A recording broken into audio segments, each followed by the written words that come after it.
на това. Белвам ги, нареждам ги на купчета, на филийки. Посолявам ги с сол, слагам брашно. Какво се иска?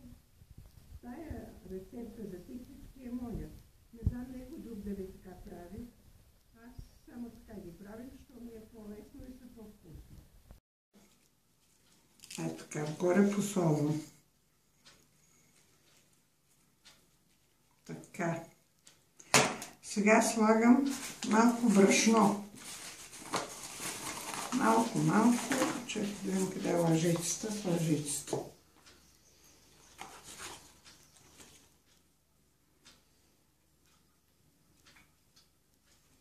Слагам 2 пълни лъжици брашно. Ето така.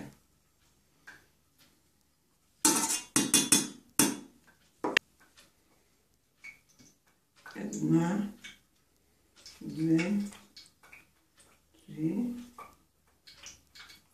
5 лъжици олио. И сипвам 1 чаша вода. 1 чаша студена вода. Е така. Отгоре. Така. Сега в лъжицата разбърквам всичко. Е така. Бъркам от всичките страни. Така. Печката, като съм включила печката на 200 градуса. Така трябва да стои 1 час, като от време на време ги пробръквам. Сега слагаме подправките. Чесън, е така, нарезам го. Слагам малко сол. Прибрах и купим сол.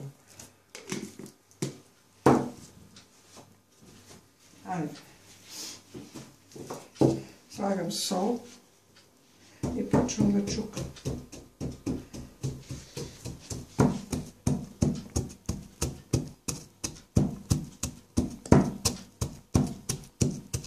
Това трябва да стане на каша.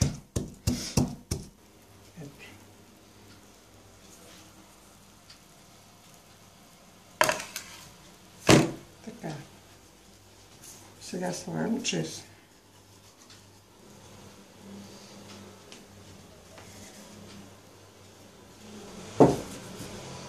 Слагам и копър.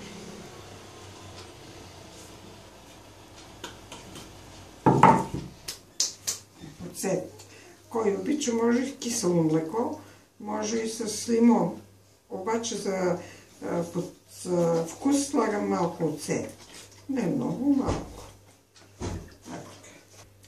Сега слагам всички мероди и ги оставям да изстинат. Като изстинат са по-вкусни. И така може да се ядат, ама са по-вкусни студени.